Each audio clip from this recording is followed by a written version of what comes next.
Pemirsa, ada hal yang menarik jelang keberangkatan Presiden Joko Widodo ke Australia. Jokowi menyempatkan diri membeli jaket bomber di salah satu pusat perbelanjaan di Bali.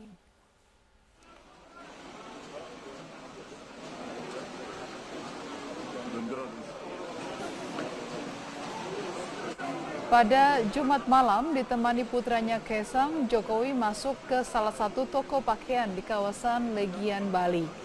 Setelah melihat-lihat beberapa pakaian, akhirnya Jokowi membeli jaket bomber yang nyaris sama dengan yang pernah dikenakannya saat konferensi pers 4 November 2016 di Istana Negara.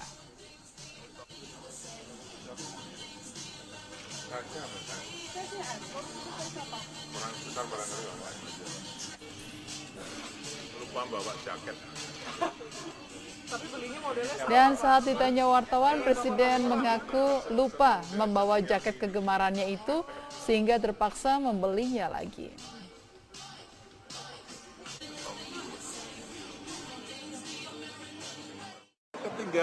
Jaketnya ketinggalan ya.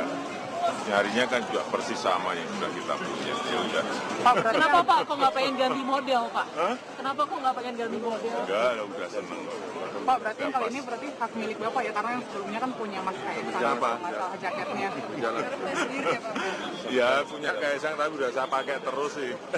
Bapak beli dua Pak tadi? Bapak beli dua? Nggak tahu, nanti pulang yang ini aja berikan Kaisang, yang lama saya pakai terus. Presiden Joko Widodo tiba di Sydney, Australia untuk kunjungan kenegaraan. Informasi selengkapnya akan disampaikan oleh Priscilla Dauhan. Silakan Priscilla.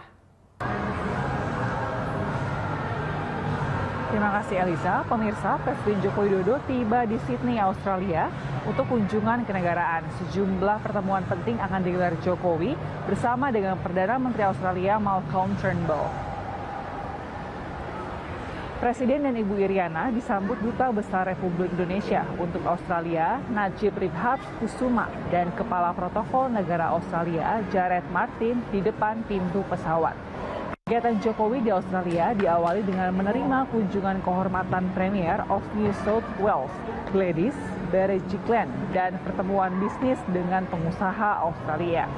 Malam harinya, Presiden dan Ibu Iriana akan dijamu private dinner oleh Perdana Menteri Australia Malcolm Turnbull beserta Ibu Lucy Turnbull di kediaman pribadi PM Turnbull.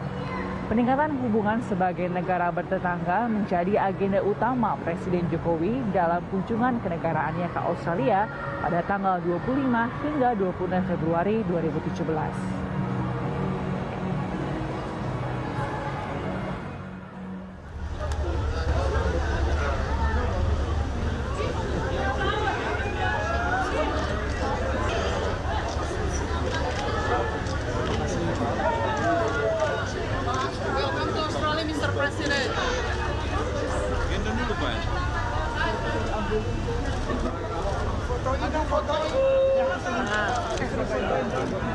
Presiden Joko Widodo bertemu dengan sejumlah pengusaha Australia untuk membahas iklim investasi yang dinilai dapat menguntungkan kedua negara. Iklim investasi yang positif di Indonesia menjadi hal yang dikemukakan Presiden kepada para pebisnis yang hadir dalam agenda pertama Presiden di Sydney, Australia. Dalam kesempatan ini, Presiden juga memaparkan proses reformasi birokrasi yang kini tengah dilakukan untuk mempermudah investasi. Proses ini untuk mendukung tercapainya kesepakatan Indonesia-Australia Comprehensive Economic Partnerships Agreement yang diharapkan tuntas dalam tahun ini. Sejumlah pejabat negara turut mendampingi Presiden dalam pertemuan bisnis ini seperti Menteri Luar Negeri, Menteri Perdagangan, serta Sekretaris Kabinet. Presiden Joko Widodo menyatakan akan mengambil sikap tegas jika PT Freeport Indonesia sulit diajak berunding guna menyelesaikan permasalahan perubahan status kontrak pertambangannya. Pernyataan ini merupakan respon atas ancaman Freeport yang akan membawa persoalan tersebut ke Mahkamah Arbitrase. Hubungan pemerintah PT Freeport Indonesia yang semakin memanas membuat Presiden Joko Widodo akhirnya berkomentar. Menurut Presiden, dirinya hingga saat ini menyerahkan proses perundingan pemerintah dengan manajemen Freeport kepada Menteri Energi dan Sumber Daya Mineral Ignatius Jonan. Apabila kedua pihak tidak mencapai kesepakatan dan memiliki solusi terbaik, maka Presiden baru akan mengambil sikap. Ya kita ingin ini dicarikan solusi menang-menang, dicarikan solusi yang win-win. Kita ingin itu. Karena ini urusan bisnis gitu. Jadi oleh sebab itu saya serahkan kepada menteri. Tetapi kalau memang sulit diajak musyawarah dan sulit kita ajak berunding, ya kita nanti akan bersikap. Tidak diperpanjang maksudnya, Pak? Ya nanti dilihat. Ini kan masih menteri, masih berproses berunding dengan Freeport. Ya. Intinya itu aja. Intinya itu aja. Intinya kalau memang sulit diajak musyawarah dan sulit diajak untuk berunding, saya akan bersikap. Sebelumnya Menteri Koordinator Bidang Kemaritiman Luhut Binsar Panjaitan pernah mengancam tidak akan memperpanjang kontrak Freeport setelah tahun 2021. Kalau yang kita hitung mestinya kita menang dong. Kita di undang-undang Indonesia, lalunya di Indonesia, kita undang-undang 2009 harusnya dia sudah membuat smelter, dia tidak buat smelter. Dia harus divestasi 51%, dia tidak divestasi waktu itu. Jadi apalagi? Ya jika menang kan kontraknya 2021 kan selesai.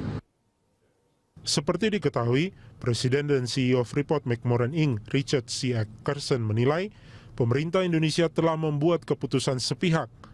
Karena itu Freeport memberikan tenggang waktu selama 120 hari kepada pemerintah Indonesia untuk mencapai kesepakatan. On January 17th, 2017, PT-FI submitted to the Ministry of Energy and Mineral Resources a notification describing breaches and violations of the contract by the government. PT-FI expressed a sincere hope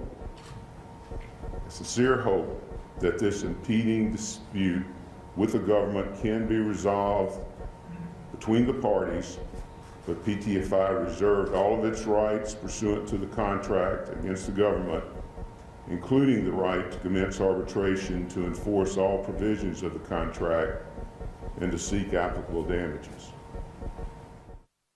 Menanggapi ancaman arbitrase Freeport, Menteri Energi dan Sumber Daya Mineral Ignatius Jonan menegaskan pengajuan arbitrase tidak hanya bisa dilakukan oleh Freeport. Pihak pemerintah juga bisa mengajukan kasus ini ke penyelesaian sengketa di luar peradilan umum.